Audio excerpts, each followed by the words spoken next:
أعوذ بالله السميع العليم من الشيطان اللعين الرجيم.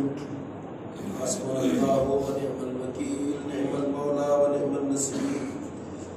بسم الله الرحمن الرحيم. الحمد لله الذي هدانا لهذا وما كنا لنهتدي لولا أن هدانا الله.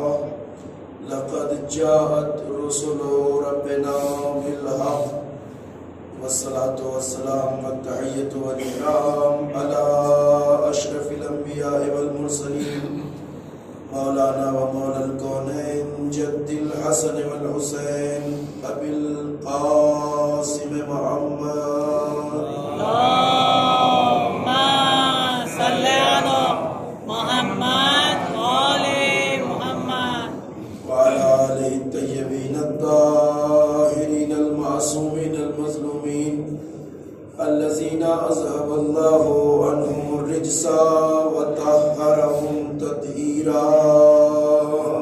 اللهم صل على محمد وآل محمد ولعنة الله الدائمة الباقية الأبدية على أعدائهم وقاتليهم وغاصبي حقوقهم أجمعين من الآن إلى قيام يوم الدين. أما بعد، فقد قال الله سبحانه تبارك وتعالى وهو أصدق القائلين: بسم الله الرحمن الرحيم.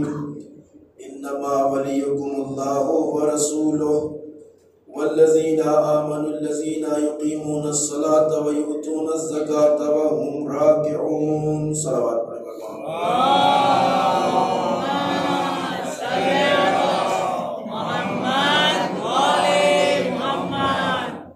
عزیزان محترم اور بزرگان گرامی قدر، سلسلہ گفتگو آیہ ولایت کے ذیل میں جاری ہے، اور یہ آیہ کریمہ جس میں اللہ رب العزت نے نظام ولایت کا تعارف پیش کیا اور امت کو اس بات کی تاکید کی گئی کہ وہ اپنے نظام زندگی اور نظام حیات کو نظام ولایت کے ساتھ ملحق کریں، یعنی اللہ، اس کے رسول اور اہل بیت اطہار کی ولایت اور حاکمیت کو قبول کریں، اور اسلامی سماج اور معاشرہ جن معصوم رہبروں کی سرپرستی میں منزل کمال تک پہنچ سکتا ہے وہ وہی ہستیاں ہیں جو صاحب ولایت ہیں۔ امت اسلام نے انحراف کیا، کجروی کا شکار ہوئی، اور معصوم ہستیوں کو، پاکیزہ رہبروں کو اور اللہ کی طرف سے معین کیے ہوئے ان معصوم اماموں کو تنہا چھوڑ دیا، اور امت نے اپنی سربراہی کے لیے، اپنی حاکمیت کے لیے ایسے افراد کو چن لیا جن کے کردار میں نہ کوئی خوبی تھی، نہ کوئی حسن تھا، نہ کوئی طہارت تھی، نہ کوئی پاکیزگی تھی۔ لہذا اس کا نتیجہ یہ ہوا کہ امت اسلام روز بروز زوال، پستی اور انحطاط کا شکار ہوتی چلی گئی، اور اسلامی سماج اور معاشرہ اس منزل تک نہیں پہنچ سکا جس منزل تک اللہ کا قانون پہنچانا چاہتا ہے۔ میں نے آپ کی خدمت میں جو باتیں عرض کی وہ آج اسلامی سماج میں جب کی جاتی ہے تو وہ حیرت انگیز لگتی ہے۔ میں نے عرض کیا کہ اسلامی قوانین کا اصل فلسفہ ایک پاکیزہ انسان کو پیدا کرنا ہے، ایک ایسا انسان جو مجبور نہ ہو، جو اختیار رکھتا ہو کائنات کی ہر شے پر۔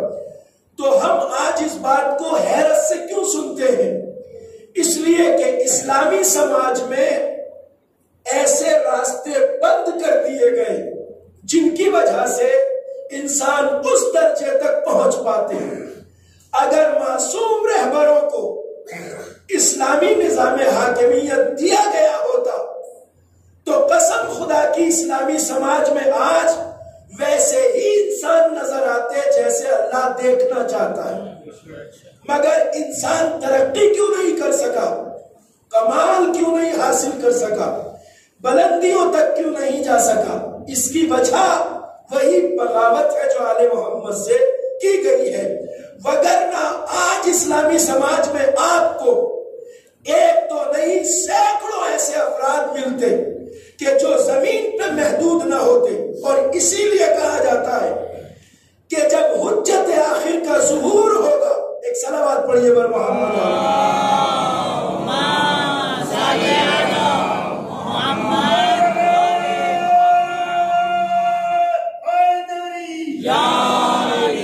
جب امام حکومت قائم کریں گے اور یہ منصب الہی معصوم امام تک آ جائے گا، حضرت حجت کے ظہور کے بعد جب نظام اسلامی امام معصوم کے پاس آ جائے گا تو دنیا میں اتنی ترقیاں ہوں گی، اتنی ترقیاں، مجھے وقت ملے گا تو اس موضوع پہ مفصل تقریر کروں گا کہ امام کے چاہنے والوں کی حکومت کہاں تک ہوگی، کہ ساری کائنات میں جتنے سیارے اور ستارے ہیں سب پر امام کی حکومت ہوگی، اور جو امام کے نائبین ہوں گے، جو امام کے ساتھی ہوں گے، وہ لمحوں میں آسمانوں کا سفر کر کے امام کی خدمت میں واپس آ جایا کریں گے۔ ایک صلوات پڑھیے اور محمد و آل محمد۔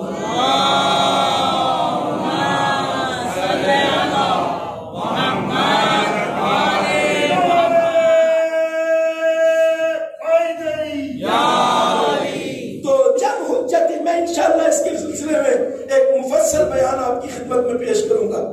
تو اگر معصوم رہبروں کو امت نے منتخب کیا ہوتا تو آج انسانیت اسی منزل پہ ہوتی جہاں اللہ انسانوں کو دیکھنا چاہتا ہے۔ ہمارے اندر اگر آج یہ صلاحیت نہیں ہے کہ ہم ہوا پہ حکومت کریں، ہم پانی پہ حکومت کریں، ہم پہاڑوں پہ حکومت کریں، ہم ستاروں پہ حکومت کریں، تو وہ اس لیے ہے کہ ہمارے نظام زندگی کو ان بد نصیبیوں کی طرف موڑ دیا گیا جس کی ذمہ داری سقیفہ والوں کے اوپر ہے۔ اسی لیے کہا جاتا ہے کہ دنیا میں جتنے بھی گناہ ہوتے ہیں اس کا ذمہ دار گناہ کرنے والا بھی ہے، اور وہ بھی ہے جنہوں نے آل محمد کی ولایت سے امت اسلام کو منحرف کر دیا۔ تفصیل کسی اور وقت کے لیے۔ ایک قوم پستی کی طرف کب جاتی ہے، ایک قوم گمراہی کی طرف کب جاتی ہے، جب وہ غفلت کا شکار ہو جائے۔ غفلت یعنی جو سچائیاں ہیں، جو حقیقتیں ہیں، ان سے منہ موڑ لیتا ہے انسان۔ اسلامی معاشرہ بدبختی کی طرف اسی لیے گیا کہ انہوں نے رسول اللہ کے بعد اس ولی الہی کا ساتھ نہیں دیا جس کا ساتھ دینا چاہیے تھا، جس کی تاکید اللہ نے کی تھی، رسول اللہ نے کی تھی، قرآن جس کی ولایت پر زور دے رہا تھا، اسے تنہا چھوڑ دیا گیا، امت انحراف کی طرف چلی گئی۔ میں یہ بات عرض کروں کہ ایک چیز ہوتی ہے غفلت، ایک چیز ہوتی ہے بیداری۔ بیداری یعنی انسان جو کچھ ہو رہا ہے اس کے بارے میں حساس ہے، کھلی آنکھ رکھنا۔ بیدار یعنی حالات کو گہرائی سے دیکھنا۔ جو حالات کو گہرائی سے دیکھتا ہے وہ ہدایت اور کامیابی کی طرف جاتا ہے، جو غافل ہو جاتا ہے وہ بدنصیبی کی طرف جاتا ہے۔ آل محمد کے دشمن لوگوں کو گمراہ کرنے میں کامیاب کیوں ہوئے؟ اس لیے کہ انہوں نے لوگوں کی جہالت سے فائدہ اٹھایا۔ اور آل محمد میں اور دشمنوں میں فرق یہ ہے کہ آل محمد اپنے چاہنے والوں کو صاحب عقل دیکھنا چاہتے ہیں، اور دشمنوں نے جو فائدہ اٹھایا وہ لوگوں کی جہالت سے فائدہ اٹھایا، نادانی سے فائدہ اٹھایا۔ امیر المومنین سماج کو عقلانیت کی طرف لانا چاہتے تھے، اہل بیت معاشرے کو عقلانیت کی طرف لانا چاہتے تھے، وہی عقلانیت جس پہ قرآن زور دیتا ہے۔ آپ قرآن کی آیتیں جب پڑھتے ہیں تو دیکھتے ہیں کہ قرآن جگہ جگہ کہتا ہے افلا تعقلون، تم عقل سے کام کیوں نہیں لیتے؟ افلا تتفکرون، تم فکر کیوں نہیں کرتے؟ افلا تتدبرون، تم تدبر کیوں نہیں کرتے؟ قرآن جیسے اپنے پڑھنے والے کو عقل مند دیکھنا چاہتا ہے، ویسے ہی اہل بیت اپنے چاہنے والے کو عقل مند دیکھنا چاہتے ہیں۔ ایسا نہیں ہے، لہذا ہماری پہلی ذمہ داری یہ ہے کہ ہم اپنی نظر کو، اپنے نظریے کو کھلا رکھیں، عقل کے دروازے کھلے رکھیں۔ آل محمد نے اپنے چاہنے والوں کی عقل پر فخر کیا ہے، اور دشمنوں نے اپنے طرفداروں کی جہالت پہ فخر کیا ہے۔ دونوں میں فرق ہے۔ علی نے کبھی بھی جاہلوں کو پسند نہیں کیا، علی نے کبھی جاہلوں کو سینے سے نہیں لگایا، اور دشمنوں نے ہمیشہ جاہلوں سے کام لیا۔ جتنے بھی علی کے اور اہل بیت کے مقابلے میں لائے گئے وہ سب جاہل کوڑ مغز عقل کے اندھے لوگ تھے جنہیں آل محمد کے مقابل کھڑا کیا گیا۔ علی ابن ابی طالب نے، میں نے ایک بات عرض کی تھی کہ ایسا نہیں ہے کہ لوگوں نے علی کے پاس آنا نہیں چاہا، نہیں، ہر کسی کو علی نے سینے سے نہیں لگایا۔ دیکھیے، علی نے فخر کیا تو سلمان فارسی جیسے پر۔ شیعیت کی اساس کون ہے؟ اولین شیعہ علی جن کا نام ہے وہ سلمان ہے، ابو ذر ہے، مقداد ہے، عمار یاسر ہے، قبیل اسدی ہے، میثم تمار ہے، مالک اشتر نخعی۔ یہ بنیاد ہے شیعت کی۔ علی نے فخر کیا تو سلمان جیسوں پر جو ایمان کے 10 درجوں پہ فائز ہے، علی نے فخر کیا تو عمار یاسر جیسوں پر جو صاحب بصیرت ہے، علی نے فخر کیا تو ابو ذر غفاری جیسوں پر جو ایمان کے 9 درجوں پہ فائز ہے۔ علی نے ایسے لوگوں کو گلے لگایا جو صاحب عقل تھے، جو شعور رکھتے تھے، بلندی کردار رکھتے تھے۔ یہی پیمانہ کل تھا علی کی محبت کا، یہی پیمانہ آج ہے، بدلا نہیں ہے پیمانہ۔ آج بھی علی انہی کو پسند کرتے ہیں جو صاحب عقل ہو۔ علی کے دروازے پر احمد جب بھی آئے علی نے انہیں سینے سے نہیں لگایا، چونکہ علی اپنے دروازے پہ بھیڑ نہیں بڑھانا چاہتے تھے، وہ صاحبان عقل کو دیکھنا چاہتے تھے، بھیڑ نہیں بڑھانی تھی۔ اہل بیت کوئی دنیاوی لیڈروں کی طرح نہیں ہے۔ دنیاوی لیڈر نیتاؤں کو آپ دیکھتے ہیں نا کہ وہ انہیں بھیڑ چاہیے ہوتی ہے، ریلی جب ہوتی ہے تو کیسے بھی پھر لاؤ آپ، انہیں بھیڑ چاہیے ریلی میں، انہیں بھیڑ چاہیے، چاہے 200 روپے کے مزدور پھر لائیے آپ، انہیں پتہ بھی نہیں ہوتا کہ انہیں کہاں لے جایا جا رہا۔ علی ان رہبروں میں سے نہیں ہے جو بھیڑ چاہتے ہوں۔ علی چاہتے ہیں کہ جو بھی علی کا چاہنے والا ہو وہ صاحب عقل ہو، وہ شعور رکھتا ہو، اور شیعیت کی بقا کا راز بھی یہی ہے۔ آج ہم باقی کیوں ہیں؟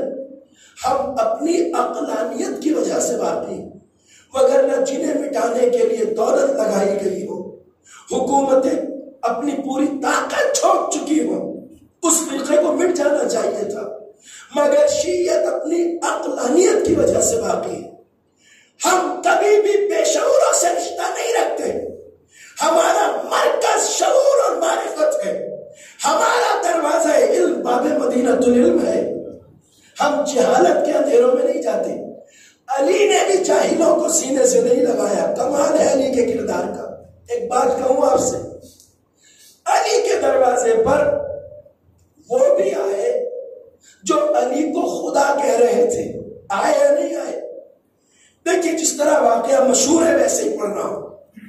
اگر علی جاہلوں کو سینے سے لگانے والوں میں سے ہوتے تو آپ کو سب سے زیادہ نصیری کو گلے لگانا چاہیے تھا، کیونکہ نصیری تو علی کو سیدھا خدا کہہ رہا تھا، مگر علی نے نصیری جیسے جاہل کو سینے سے نہیں لگایا، گلے سے نہیں لگایا، بلکہ گلا کاٹ کے بتا دیا جس کو میرے رب کا شعور نہ ہو وہ میرا ہو نہیں سکتا۔ ایک صلوات پڑھیے بر محمد و آل محمد۔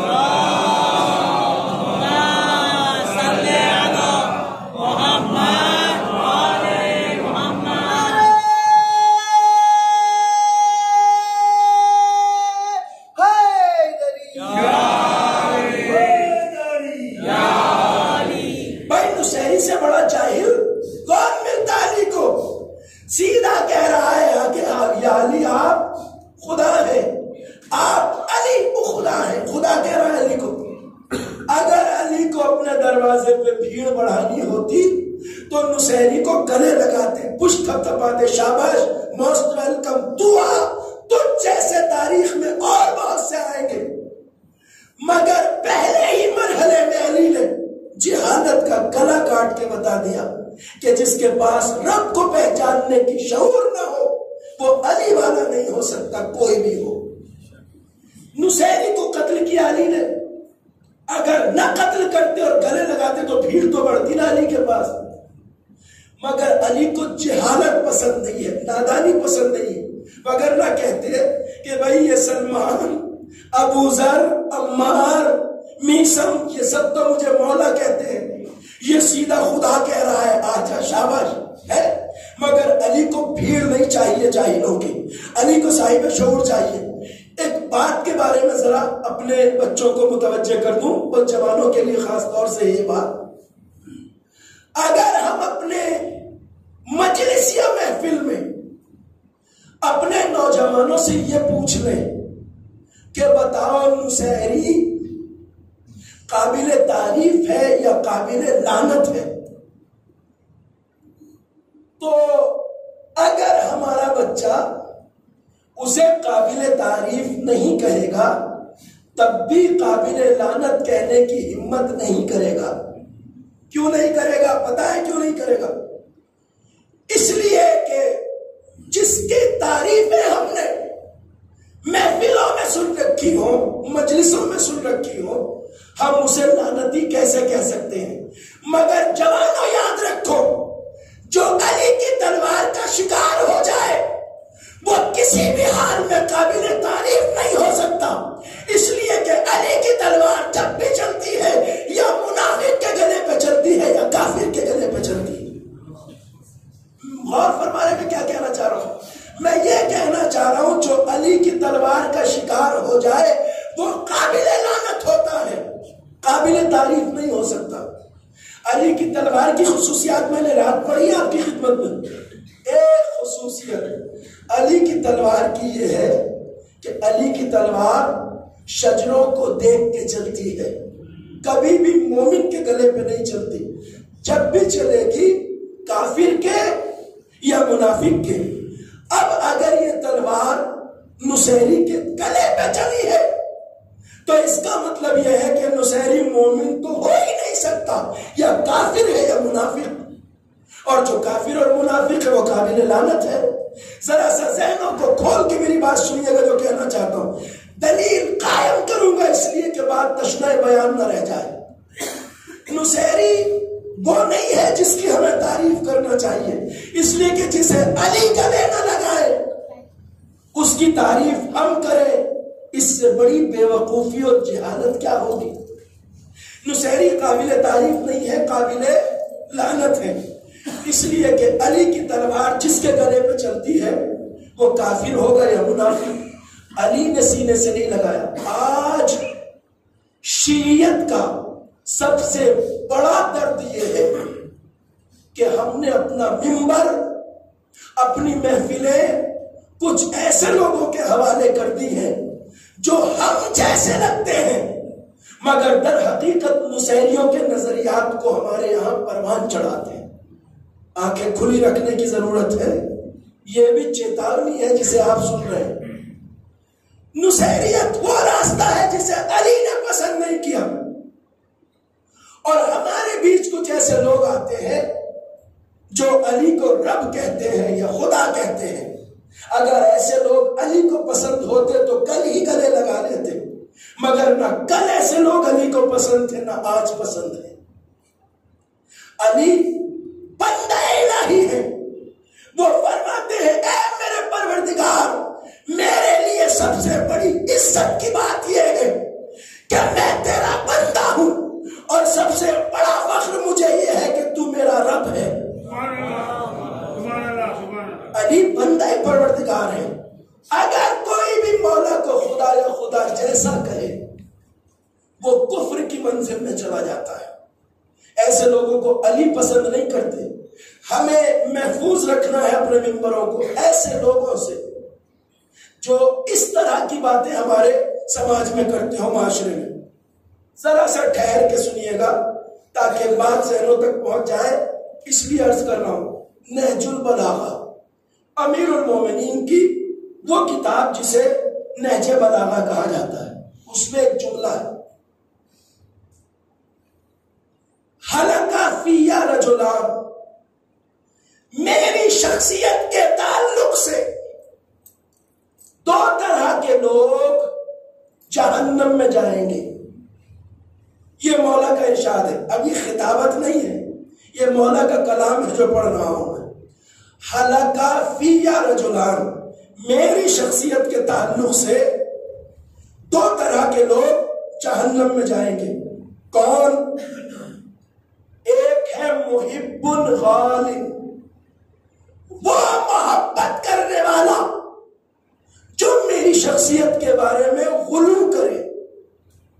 ہم کہتے ہیں نا کہ صاحب جیسا بھی ہے آنے دو، محبت تو کرتا ہے، مگر علی کہتے ہیں وہ محبت کرنے والا جہنم میں جائے گا جو میرے بارے میں غلو کرے۔ غلو یعنی مجھے اللہ یا اللہ جیسا کہے، جہنم میں جائے گا۔ آپ رعایت کریں تو کریں، مگر علی رعایت نہیں کرتے اس کے ساتھ۔ ایسا محب جو محبت میں اتنا اندھا ہو جائے کہ مجھے خدا کے برابر یا خدا جیسا کہنے لگے، جہنم میں جائے گا۔ علی کہہ رہے ہیں وَمُبْغِضٌ قَالَ، اور وہ مجھ سے عداوت رکھنے والا جو میری فضیلتوں کو تسلیم نہ کرے۔ ایک صلوات پڑھیے بر محمد علیہ وسلم۔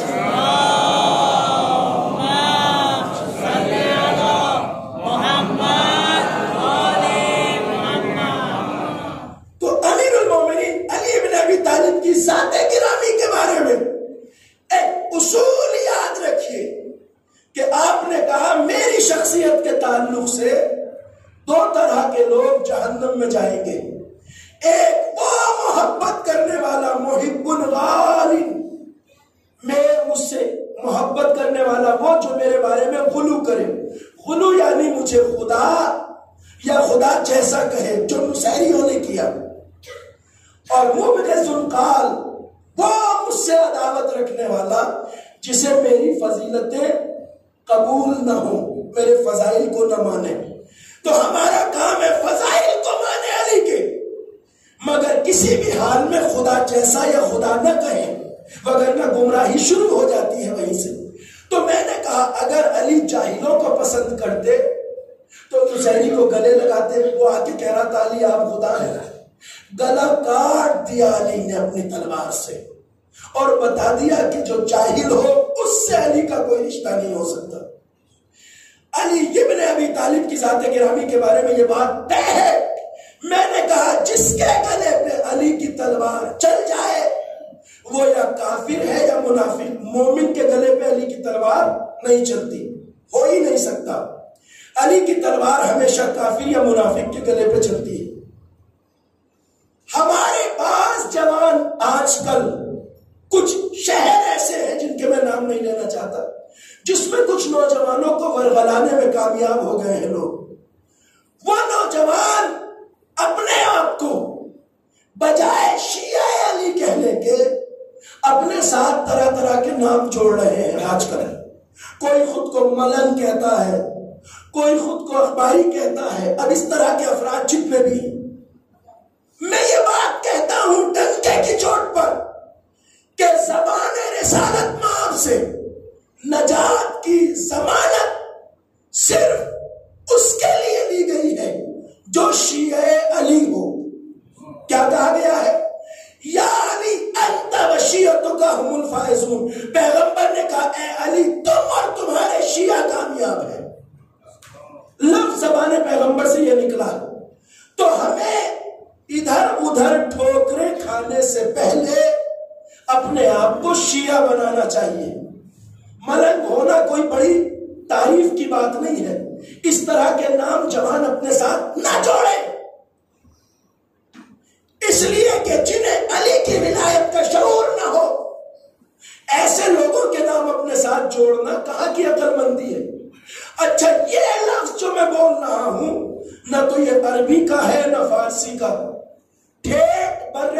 ہندوستان پاکستان کی پیداوار ہے ملنگ. ہوتا کون ہے صاحب ملنگ؟ اب آپ دیکھیے سرحد پار پاکستان میں یہ آفتیں زیادہ ہیں. ملنگ کسے کہتے ہیں؟ کہتے ہیں بھائی وہ آدمی جو بس علی علی کرتا ہے. یہ تو اچھی بات ہے، اس میں کوئی حرج نہیں. کہ ہوتے کیسے ہیں؟ کہ صاحب یہ وہ طبقہ ہے کہ جو پاکستان میں گلیوں میں اور سڑکوں میں گھومتا مل جائے گا آپ کو. ان کے سروں پر رنگین دوپٹے بنے ہوتے ہیں 25 طرح کے، ہاتھوں میں 20 طرح کے کڑے پڑے ہوتے ہیں، پیروں میں بڑے بڑے کڑے پڑے ہیں، گلے میں سترنگی مالائیں پڑی ہوئی ہیں، ہاتھ میں چمٹا. اور 90% لوگ ان میں سے نشے کے عادی ہوتے ہیں، بھانگ پیتے ہیں، نشہ کرتے ہیں، اور جسم اتنے کثیف اور گندے ہوتے ہیں کہ مہینوں نہاتے نہیں ہیں. یہ آپ کو پاکستان میں مل جائیں گے چلتے پھرتے. کہ جیتے کیسے ہیں؟ کہ صاحب یہ پاکستان کی گلیوں میں چمٹا بجا بجا کر مولا کا نام لیتے جاتے ہیں اور بھیک مانگتے ہیں. زندگی کیسے کاٹتے ہیں؟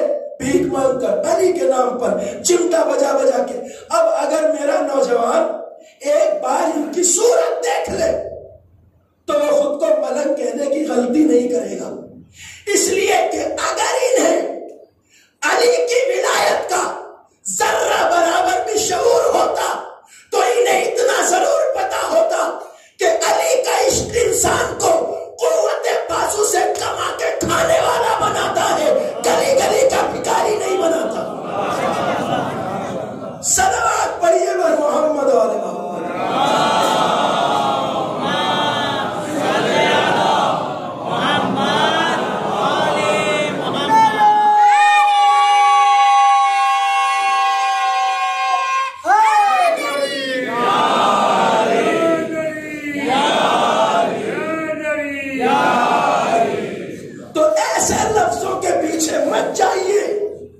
ضمانت نجات کی زبان رسالت محاب سے بس ایک لفظ کے ساتھ ہے، یا علی انت و شیعتک هم الفائزون. مجمع اصحاب میں پیغمبر نے فرمایا کہ یہ علی اور اس کے چاہنے والے کامیاب ہیں، علی اور علی کے شیعہ کامیاب ہیں. لفظ شیعہ پر تاکید ہے نجات کے لیے.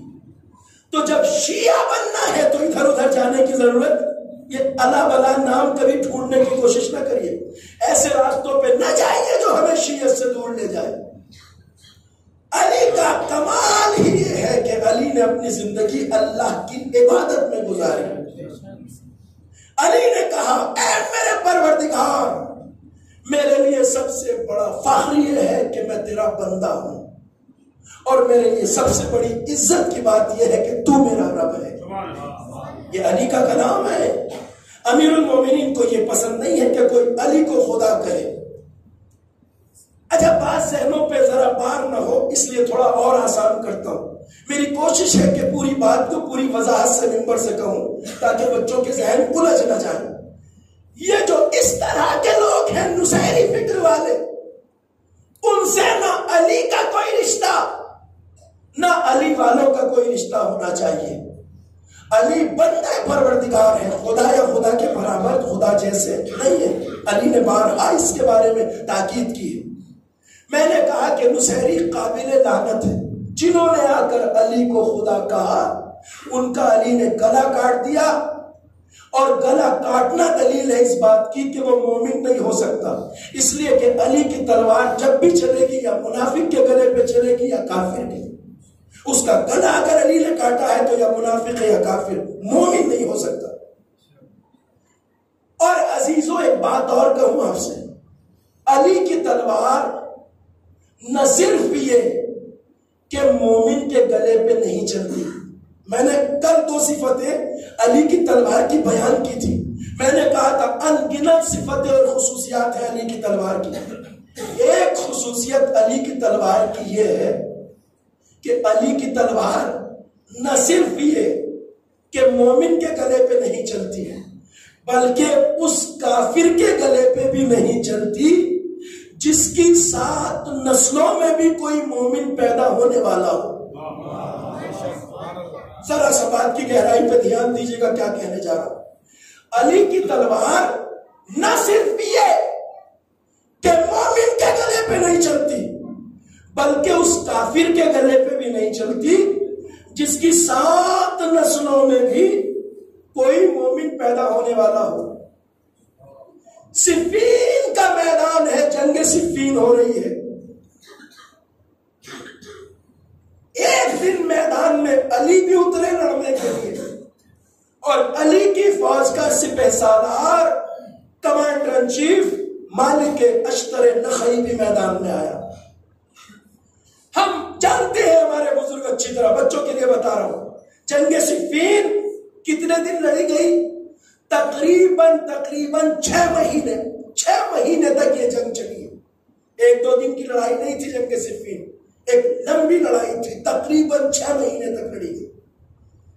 صفین کی جنگ ہو رہی ہے. آج میدان میں لڑنے کے لیے مولا خود بھی اترے ہیں اور علی کی فوج کا سپہ سالار مالک اشتر, عزم و ہمت کا وہ کوہ ہمانا, ایسا عرب کا نامور بہادر مالک اشتر جس کا نام سن کے بڑے بڑے سورما کانپنے لگتے تھے. مالک, وہی مالک جس پہ علی نے فخر کیا ہے, جو میں نے جملہ دہرایا تھا, وہی مالک جس کے لیے علی نے کہا تھا کہ مالک اشتر میرے لیے ویسا ہی تھا جیسا میں رسول اللہ کے لیے تھا.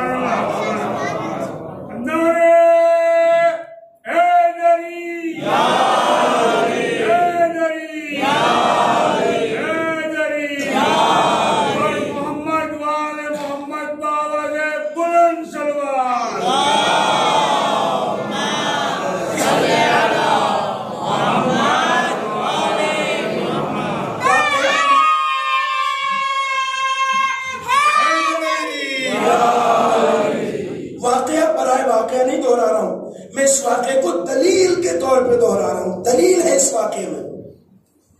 اچھا, ایک بات محسوس کریں گے آپ یہیں سے فرش عزا پہ بیٹھے ہوئے کہ آج جب ہم 1400 سال بعد امیر المومنین کی جنگ کے بارے میں سنتے ہیں, خیبر کا واقعہ جب سنتے ہیں, خندق کا واقعہ جب سنتے ہیں, بدر و حنین میں علی نے کس طرح تلوار چلائی, جب ہم 1400 سال بعد بھی سنتے ہیں تو کتنا مزہ آتا ہے, کتنا دل لگتا ہے, کتنا دل چاہتا ہے مولا کی جنگ کے بارے میں سننا. اچھا لگتا ہے نا. جب 1400 سال بعد سننے میں اتنا مزہ ہے تو اگر ہمیں کبھی یہ موقع ملتا کہ ہم مولا کو لڑتے ہوئے دیکھتے تو کتنا مزہ آتا. تو صاحب ہمیں تو یہ موقع نہیں ملا مگر مالک اشتر کو اس دن یہ موقع ملا. مالک اشتر جس کی محبت علی سے ہم سے کتنے گنا زیادہ ہے بتا نہیں سکتے. ہمیں تو یہ موقع نہیں ملا, ہمیں تو سننے میں اتنا مزہ آتا ہے. مالک کو تو دیکھنے کا موقع مل رہا ہے تو مالک کو کتنا اچھا لگ رہا ہوگا. اس لیے تاریخ بتاتی ہے کہ میدان میں مالک لڑ بھی رہے تھے اور مولا کو لڑتے ہوئے دیکھ بھی رہے تھے. مالک کی نظریں بار بار مولا کی طرف جا رہی. علی کس طرح تلوار چلاتے ہیں, علی کس طرح دشمن پہ وار کرتے ہیں, علی کس طرح دشمن کا گلا کاٹتے ہیں. علی کے انداز شیر کبریا اسد اللہ الغالب, علی ابن ابی طالب کی تلوار ذوالفقار کا نظارہ مالک اشتر کو دیکھنے کو ملتا ہے. دیکھ رہے ہیں علی کی طرف, ارے ہمیں سننے میں اتنا مزہ آتا ہے تو مالک کو دیکھنے میں کتنا مزہ آ رہا ہوگا. مالک دیکھ رہے ہیں بار بار علی کی طرف, مولا کس طرح جنگ کر رہے ہیں. اب واقعے میں لکھا ہے کہ یکایک مالک کے دماغ میں خیال آیا, ذہن انسان کا کچھ بھی سوچ سکتا ہے. مالک نے دیکھا کہ اب تک کی جو لڑائی ہوئی ہے اس میں جتنے دشمن مولا نے مارے ہیں تقریباً لگ بھگ اتنے ہی میں نے مار دیے. ذرا سا واقعے کی باریکی پہ دھیان دیجیے گا میں کیا کہنا چاہتا ہوں. مالک نے جب گنتی لگائی, چونکہ دھیان مولا کی طرف تھا, تو مالک نے جب حساب لگایا تو دیکھا کہ جتنے دشمن اب تک علی کی تلوار کا لقمہ بنے ہیں اتنے ہی کو لگ بھگ میں مار چکا ہوں. گنتی آس پاس تھی، گنتی آس پاس تھی. اب کتنی تھی اللہ عالم. اب جب گنتی آس پاس دیکھی تو لڑتے لڑتے بیچ میدان میں مالک کے ذہن میں یہ خیال آیا کہ چلو زندگی کا کوئی میدان صحیح، میں اپنے مولا کے قریب ہو رہا ہوں. اللہ اکبر. میں وہ لفظ استعمال نہیں کروں گا جو ذاکرین کرتے ہیں، چونکہ مالک کی شان بہت بلند ہے. لوگ کہتے ہیں میں اپنے مولا کے برابر ہو رہا ہوں. میں کہتا ہوں مالک کے ذہن میں یہ خیال آیا کہ چلو زندگی کا کوئی میدان صحیح، میں اپنے مولا کے قریب ہو رہا ہوں. برابری کا تصور نہیں، میں مولا کے قریب ہو رہا ہوں. اب دیکھیے یہ چیز مالک ذہن میں سوچ رہے تھے. تاریخ کہتی ہے علی جہاں لڑ رہے تھے وہاں سے گھوڑے کو ایڑ لگائی اور اتنا قریب آ گئے مالک کے، تلواریں دونوں کی چل رہی ہیں. قریب آ کے مالک کو آواز دی، مالک. کہا جی مولا. کہ اپنے ذہن میں کیا سوچ رہے ہو؟ صلوات پڑھیے بر محمد و آل محمد.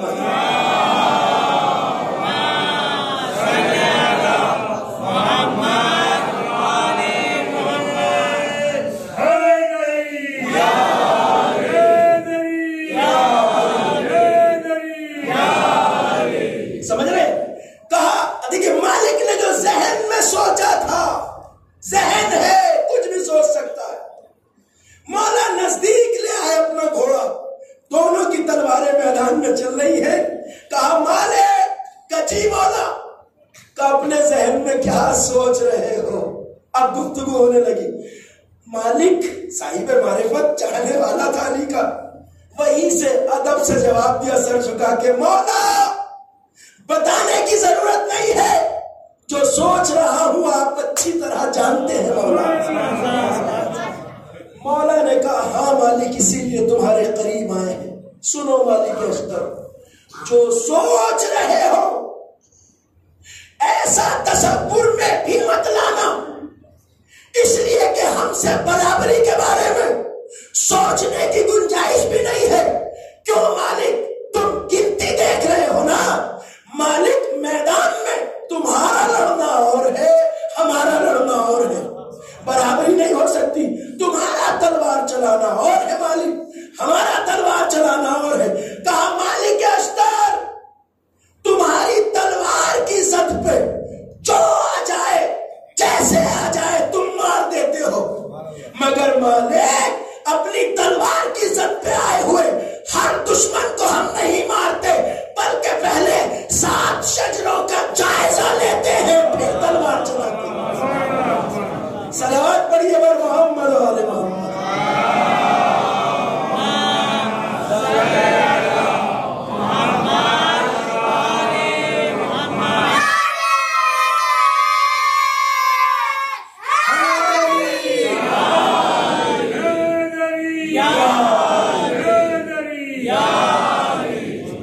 مالک اشتر، تم سے جیسے بن پڑتا ہے تم اسے مار دیتے ہو جو سامنے پڑ جائے، مگر ہر سامنے پڑے ہوئے دشمن کو ہم نہیں مارتے مالک.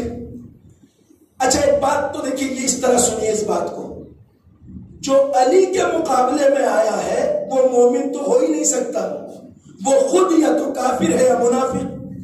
اب علی اس کافر کو بھی نہیں مارتے، پہلے 7 نسلوں کا جائزہ لیتے ہیں. اگر 7 نسلوں میں بھی کوئی مومن آنے والا ہو تو پھر علی اسے چھوڑ دیتے ہیں، مارتے نہیں. مارتے اسے ہے جس کی 7 نسلوں میں بھی کوئی مومن نہ ہو. اس واقعے سے میں دلیل دے رہا ہوں، اگر علی کی تلوار نصیری کے گلے پہ چلی ہے تو اس کا مطلب یہ ہے کہ نصیری ایسا کافر ہے جس کی 7 نسلوں میں بھی کوئی مومن آنے والا نہیں تھا. صلوات پڑھے بر محمد و آل محمد.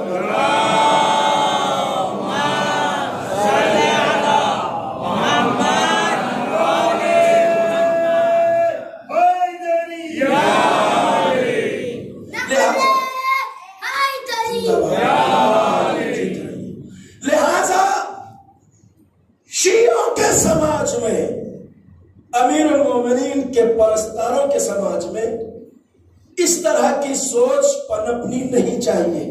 نصیریت کی سوچ سے علی بیزار ہیں.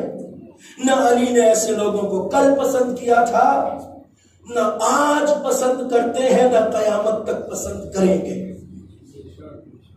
بہت سے لوگ اس طرح کی بات کرتے ہیں. اب میں ایک آخری بات کہتا ہوں، اس کے بعد ربط مسائل دیتا ہوں بات کو. یہ ایسا کیوں ہوا کہ علی کے بارے میں کچھ لوگ اس طرح گمراہ ہوئے کہ علی کو خدا کہہ بیٹھے، اور کچھ لوگوں نے علی سے اتنی دشمنی رکھی کہ انہوں نے جہنم کا عذاب خرید لیا مگر علی کی عداوت کو دل سے نہیں نکالا. ایسا کیوں ہوا علی کے بارے میں؟ ذرا سا لمحہ فکریہ ہے. میں اپنی پوری کوشش کروں گا بات کو پہنچانے کی، اور امید ہے کہ آپ کے ذہنوں میں وہ بات پہنچ جائے گی جو میں کہنا چاہتا ہوں. ایسا کیوں ہوا کہ علی کو بعض لوگوں نے چاہا تو خدا کہہ دیا، اور بعض نے علی سے ایسی دشمنی رکھی کہ اپنا سب کچھ برباد کر لیا مگر علی کی دشمنی کو دل سے نہیں نکالا؟ ایسا کیوں ہوا؟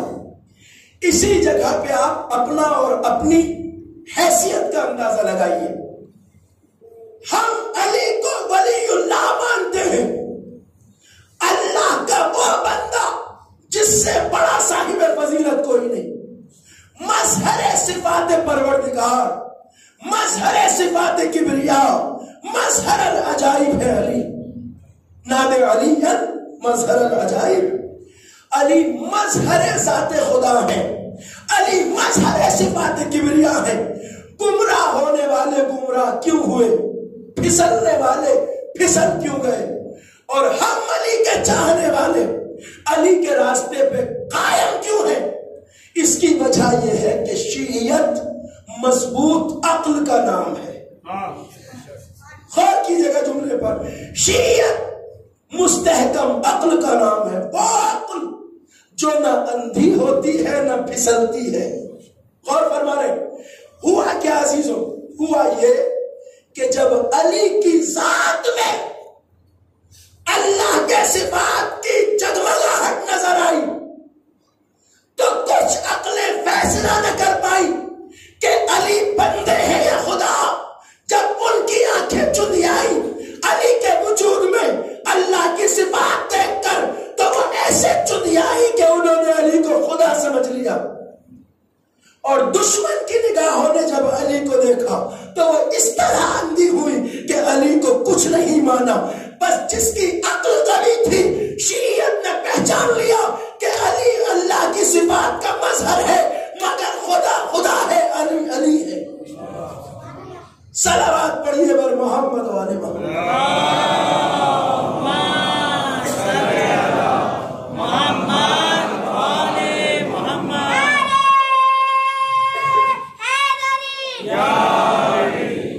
محمد نے جو ہمیں شعور دیا ہے، جو معرفت دی ہے، جو عقلانیت دی ہے، اس نے ہمارے مکتب کو زندہ رکھا ہے. ہمارا راستہ ہر دور میں کٹھن تھا، ہمارا راستہ ہر دور میں مشکل تھا. ہم ہی ہیں جن کے خون کے گاروں سے بغداد کی دیواریں بنائی گئی. ہم ہی ہیں جو حجاج ابن یوسف ثقفی، منصور توالکی جیسے ظالموں کے زندانوں سے گزرے ہیں. ہم ہی ہیں جو کربلاؤں سے گزرے ہیں. مگر اگر باقی ہے تو اپنی مستحکم عقل کی وجہ سے، مستحکم عقل کی وجہ سے. اور آج دنیا دیکھ رہی ہے کہ آل محمد کے یہ چاہنے والے تعداد میں کم ہیں مگر ساری دنیا کے یزیدوں کی ناک رگڑ رہی ہے. مڈل ایسٹ کے حالات کو دیکھیے، دنیا کے حالات کو دیکھیے. شام وہ شہر جہاں برس ہا برس علی کی عداوت پہ نسلیں پالی گئی تھی، نسلیں. اس شہر میں جہاں علی کی شہادت کی خبر جب گئی، شام کے لوگ علی کے بارے میں کتنے جاہل تھے. جب شام والوں کو یہ خبر دی گئی کہ علی مسجد میں حالت سجدہ میں شہید ہوئے، تو تاریخ بتاتی ہے کہ یہ علی کے بارے میں اتنے جاہل تھے کہ تعجب سے ایک دوسرے سے پوچھ رہے تھے کہ بھئی یہ جو کوفے سے خبر آ رہی ہے کہ علی مسجد میں مارے گئے ہیں، سجدے میں سر پہ ضربت لگائی گئی ہے، کہاں خبر تو یہی آ رہی ہے، اگر یہ خبر آ رہی ہے تو کیا سچ مچ علی مسجد بھی جایا کرتے تھے؟ کیا علی کبھی نماز بھی پڑھتے تھے؟ اتنا جاہل شہر جہاں عداوت علی پہ نسلیں پالی گئی تھی۔ حسین نے کربلا میں کیا کہا تھا؟ فوج یزید کے سامنے حسین نے جو بار بار خطبے دیے جا کے خطبے، اس میں یہی کہا کہ تم میرا خون بہانے کیوں آئے ہو؟ کیا میں نے دین بدلا ہے کا نہیں؟ شریعت بدلی ہے کا نہیں؟ دین محمدی بدلا ہے کا نہیں؟ کا میری خطا کیا ہے؟ جب بار بار حسین نے جا کے خطبے دیے کہ تم میرے قتل سے دستبردار کیوں نہیں ہو جاتے، میرا خون کیوں بہانا چاہتے ہو، میں نبی کا نواسا ہوں، میں فاطمہ کا لال ہوں، میں علی کا بیٹا ہوں، میں نے دین نہیں بدلا، شریعت نہیں بدلی، میرا گناہ کیا ہے، میری خطا کیا ہے؟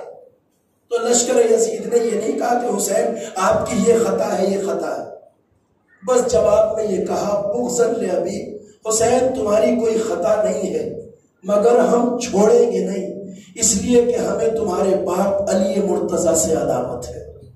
علی کی عداوت جن ملعونوں کی نسلوں میں رکھ دی گئی تھی، انہی کے بیچ علی کی بیٹی زینب سر ننگے کوفہ و شام کے بازاروں میں پہنچی۔ میں مصائب کو آج اس طرف سے آپ کی خدمت میں عرض کرنا چاہتا ہوں۔ شہزادہ اون محمد کی یہ تاریخ شہادت جو ان سے منسوب ہے، اور آپ تابوت کی زیارت کے لیے تیار ہیں۔ علی کی لاڈلی زینب وہ کربلا کے مشن کو لے کر شام پہنچتی ہے اور اس شام پہ حملہ ور ہو جاتی ہے جہاں علی اور اولاد علی کی عداوت میں نسلیں پالی گئی تھی۔ آپ نے سنا ہے کہ 1 سال بعد یزید نے اہل حرم کو زندان سے رہا کیا تھا۔ کبھی آپ یہ مت سوچئے گا غلطی سے بھی کہ 1 سال بعد یزید کو ان پہ ترس آ گیا کہ چلو اولاد رسول کو 1 سال رکھ لیا آپ چھوڑ دو۔ ترس کھا کے نہیں چھوڑا تھا اس ملعون نے۔ پتا ہے کیوں چھوڑا تھا؟ اس لیے چھوڑا تھا کہ علی کی بیٹی زینب نے اور سید سجاد نے اسی شام کا منظر اپنی تقریروں کے ذریعے ایسے بدل دیا تھا کہ اب شام کی وہی عورتیں جو کل سج دھج کے زینب کے ننگے سر کا تماشا دیکھنے شام کے بازار میں جمع ہوئی تھی، اب شام کی وہی عورتیں ہر روز زندان کے دروازے پہ جمع ہوتی تھی اور زینب کو بھرے گھر کا پرسہ دیتی تھی۔ بدل دیا تھا زینب نے شام کو۔ اس لیے چھوڑا تھا کہ اس کے جاسوسوں نے کہا تھا کہ یزید اگر اس سے زیادہ زینب اور سید سجاد شام میں رہ گئے تو شام تیرے ہاتھوں سے نکل جائے گا، اجرکم اللہ۔ اس لیے چھوڑا تھا۔ سید سجاد کو بلایا، کہا ہم تمہیں آزاد کر رہے ہیں، یہی رہنا چاہتے ہو یا مدینے جاؤ گے؟ سلام زینب کبریٰ کی عظمت پر امام وقت نے کہا میں کچھ نہیں کہہ سکتا، اپنی پھوپھی زینب سے پوچھتا ہوں، جو وہ کہیں گی ویسا ہوگا۔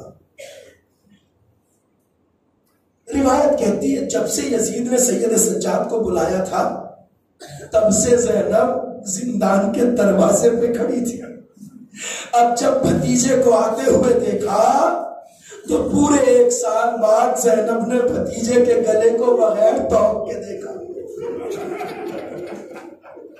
ہاتھوں کو بغیر ہتھکڑیوں کے، پیروں کو بغیر بیڑیوں کے زنجیریں کھول دی گئی تھی۔ زینب نے گلے میں ماہیں ڈال دی، کہا لاڈلے کیا ہوا؟ کہا پھوپھی یزید ہمیں رہا کر رہا ہے۔ کہا اچھا بیٹا کیا ہوا؟ کہا پھوپھی وہ کہتا ہے شام میں رہنا ہے تو شام میں رہ لو ورنہ مدینے چلے جاؤ، پھوپھی کیا خیال ہے؟ زینب نے مدینے کا نام سنا، تڑپ کے کہا لاڈلے جائیں گے تو ہم مدینے ہی، مگر اس ملعون سے کہو میں اب تک دل بھر کے اپنے بھیا کا ماتم نہیں کر سکتا۔ اس سے کہو کوئی مکان خالی کرے جہاں میں اپنے بھیا حسین کو رو سکوں. پتا ہے عزادارو، جس زینب کے اور محمد کربلا میں مارے گئے، تاریخ لکھتی ہے کہ وہ ماں کربلا میں اپنے بیٹوں کو نہیں روئی. کربلا سے شام تک اور محمد کے سر نو کے نیزہ پہ چلتے رہے زینب کی سواری کے ساتھ، مگر زینب اپنے بیٹوں کو نہیں روئی. جان سے بیٹے تھے زینب کے. اور جب مکان خالی ہوا اور 3 دن تک اہل حرم نے عزاداری کر لی، زینب روئی تو بس اپنے بھیا کو روئی تو ہائے حسین کہہ کے روئی. 3 دن بعد اسباب سفر آنا شروع ہوا، لوٹا ہوا مال و اسباب آنا شروع ہوا. اس کے بعد شہیدوں کے سر آنے شروع ہوئے. ایک ایک شہید کا سر آتا تھا. جو بی بی وارث تھی وہ سر آگے بڑھ کے لے لیتی تھی. قاسم کا سر آیا، فروا نے باہیں پھیلا دیا، آجا میرے لال. اکبر کا سر آیا، لیلا نے آگے بڑھ کے لے لیا، آجا میرے لال. پھر ننھے سے علی اصغر کا سر آیا، رباب نے دامن پھیلا دیا، آجا میرے لال. شام کی پرصدار عورتیں اس مجلس میں موجود تھی. ہر بی اپنے وارث کا سر لے لیتی تھی. شام کی عورتوں نے دیکھا کہ یکایک 2 سر ایک ساتھ آئے. جب وہ 2 سر آئے تو سیدانیوں میں سے کوئی بھی ان سروں کو دینے کے لیے آگے نہیں بڑھی. جب کوئی سیدانی آگے نہ بڑھی تو ان شام کی پرصدار عورتوں نے کہا، سیدانیوں اگر ان بچوں کی ماں اب زندہ نہ ہو تو اجازت تو ہم ان سروں کو لے لیں.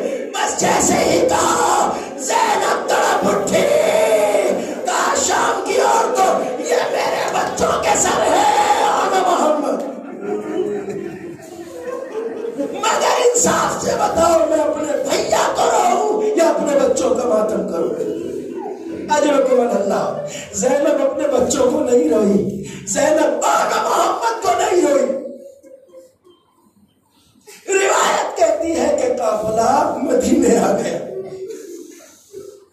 زینب قبر رسول پہ گئی، نانا سے فریاد کی، نانا ہم کربلا میں لٹ گئے، نانا میرا بھیا مارا گیا، نانا میرا گھر اجڑ گیا، نانا مجھے ننگے سر تیار شام و کوفہ میں جانا پڑا. نانا کربلا، کوفہ، شام، مدینے لوٹ آئی زینب، مگر اپنے شہزادے اور محمد کو نہیں روئی. مگر جب قبر رسول سے رخصت ہو کے زینب اپنے گھر آئی تو روایت کہتی ہے چھوٹے چھوٹے بستروں پہ نظر پڑے آنا محمد یاد آئے. چھوٹے چھوٹے مسلح آنا محمد یاد آئے. چھوٹے چھوٹے ظرف وضو آنا محمد یاد آئے. اور اب زینب اپنے آنا محمد کو اس طرح روئی سہنے خانہ میں بیٹھ کر کہ زینب کے گریے سے مدینہ لرزنے لگا. روایت کہتی ہے اسی اثنا میں زینب کے شوہر عبداللہ گھر میں آئے.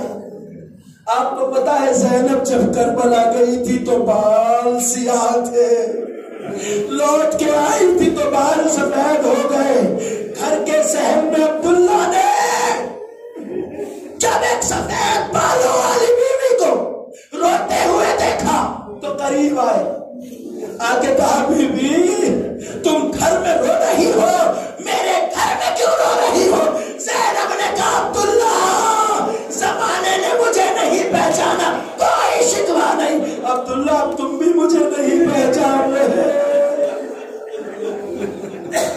اجرکم اللہ.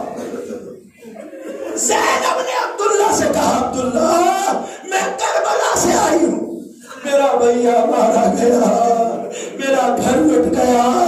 اب میں کہتا ہوں شاید زینب نے کہا عبداللہ میری گود کربلا میں اجڑ گئی، عبداللہ میرے آقا محمد مارے گئے، عبداللہ میں تمہیں کیسے بتاؤں، جب میرے بچوں کے لاش مقتل سے آئی اور حسین نے جنازہ رکھ دیا، خیموں میں غلام تھا، میں اپنے بچوں کے لاشوں کے بیچ بیٹھی سجدہ شکر کر رہی تھی، خدایا میرے بچوں کی قربانی قبول فرما، ماتم حسین